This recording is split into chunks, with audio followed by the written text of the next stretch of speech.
నిలబడే కేసులు అయితే కావు.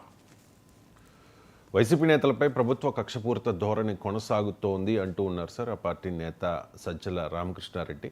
రెడ్ బుక్ రాజ్యాంగం నడుస్తోంది ఆంధ్రప్రదేశ్లో. రెడ్ బుక్కు భయపడేది లేదు, అధికారంలోకి వచ్చిన 6 నెలల్లో జైల్లో పెడతామని చెప్పి ఒక రకంగా వార్నింగ్ ఇచ్చినట్టు ఉంది. అంటే రెడ్ బుక్ పోటీగా జగన్ బుక్ వస్తుంది అని చెప్పి మరి వీళ్ళు ఏం బుక్ పెడతారో తెలియదు. ఏంటి సార్ సజ్జల ధీమా ఏంటి అధికారంలోకి సో అధికారంలోకి రాజకీయ నాయకులు ధీమా గురించి మీరు సజ్జలు అడగాలి, నన్ను అడిగితే నేను ఎట్లా చెప్తా? ఇప్పుడు ఆయనకు అజీర్ణం ఎందుకు అని నన్ను అడిగితే నేను ఎట్లా చెప్తా? పలానాడికి అజీర్ణం ఎందుకు లేచింది అంటే నాకెట్లా తెలుస్తుంది? ఇప్పుడు కక్షపూరిత ధోరణి కొనసాగుతోంది, మేము వచ్చి కూడా అదే చేస్తాం అంటున్నారు. నేను అనేది ఆయనకి ఎందుకు ధీమా ఉందో ఆయన చెప్పాలి, నేను చెప్పలేను. ఆయనకు ఎందుకు అజీర్ణం ఉందో, ఎవరికొవరికి అజీర్ణం ఉంది అంటే ఆయనకు ఎందుకు అజీర్ణం ఉంది మీరు చెప్పండి సార్ అంటే నేను ఎట్లా చెప్తాను? నాకెట్లా వెళ్తారు అజీర్ణం? ఆయన ఏం తింటాడో ఏం తినలేదో నాకు తెలియదు కదా. సో ఆయనకు ఎందుకు ధీమా ఉన్నది అన్నది నాకు సంబంధించిన అంశం కాదు. మీరు సజ్జలు కలిసినప్పుడు అడగండి, ఇబ్బంది ఏం లేదు. కానీ రాజకీయ నాయకులు ఎవరైనా ధీమా ఉన్నా లేకపోయినా ధీమా ఉన్నట్టే మాట్లాడతారు. మాట్లాడకపోతే రాజకీయాల్లో ఉండలేరు. సో మేము మన జీవితంలో అధికారంలోకి రాము అన్న తర్వాత ఎవరైనా రాజకీయాలు ఉంటాడా? సో ఎవరు రాజకీయాల్లోనూ ఉండలేరు. అందువల్ల రాజకీయాలు ఉండాలంటేనే ధీమా ఉండాల్సిందే. అధికారం పోవడం అనేది కామాని భావించాల్సిందే. సో కామాని భావించి మళ్ళీ వస్తామన్న ధీమా ఉంటేనే రాజకీయాల్లో ఉంటారు. ఇక వచ్చిన తర్వాత ఏం చేస్తామంటే మళ్ళీ ఇదే మొదలవుతుంది ఆంధ్రప్రదేశ్లోని.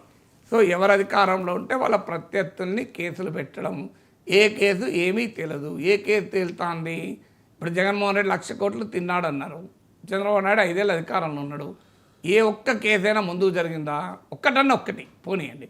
సో అయిపోయింది. అవి సిబిఐ కేసు, ఈడీ కేసులు అంటారు. మరి మోడీతో 4 ఏళ్ళు కలిసే ఉన్నారు, ఇప్పుడు మళ్ళీ 1 ఇయర్ కలిసే ఉన్నారు కదా. ఎందుకు మరి ఏమవుతలేదు?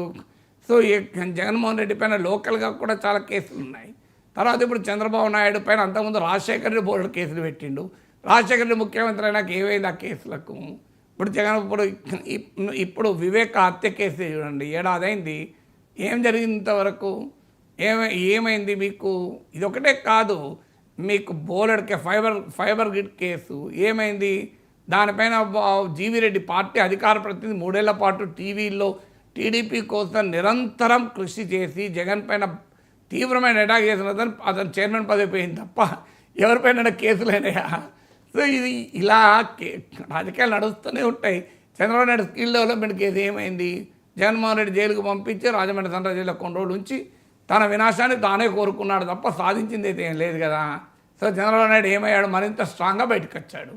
సో అందువల్ల ఇలాంటి పొలిటికల్లీ మోటివేటెడ్ కేసెస్లో ఎవరికి ఏమీ కాదు, చివరకు టైం వేస్ట్ తప్ప ఏమీ ఉండదు. కొన్ని గంటల టీవీ డిబేట్లు, కొన్ని టన్నుల న్యూస్ ప్రింట్ దండగా ప్రజలు రెచ్చిపోవడము, అభిమానులు అంగీలు చింపుకోవడం తప్ప ఆచరణలో ఎవ్వరికి ఏమీ కాదు.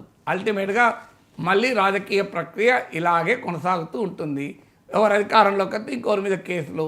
అంతకుముందు చంద్రబాబు నాయుడు మీద కేసు ఇప్పుడు ఉండదు, అచ్చెన్నాయుడు మీద కేసు ఇప్పుడు ఉండదు, ఇప్పుడు పెట్టిన కేసులు రేపు ఉండవు, మళ్ళీ మారితే. సో ఎవరు అధికారంలో ఉంటే ప్రత్యర్థుల మీద కేసులు. సో అప్పుడు రాజారెడ్డి రాజ్యాంగం అని అన్నారు, ఇప్పుడు రెడ్ బుక్ రాజ్యాంగం అంటున్నారు. సో రేపు ఇంకో పింక్ బుక్కో లేకుంటే ఎల్లో బుక్ ఆల్రెడీ వీళ్ళది కనుక వాళ్ళది బ్లూ బుక్కో ఏదో ఒకటి జరుగుతూనే ఉంటుంది. ఇట్లాంటివి నడుస్తూనే ఉంటాయి. ఇక బ్రాండ్ సిబిఎన్ నా మీద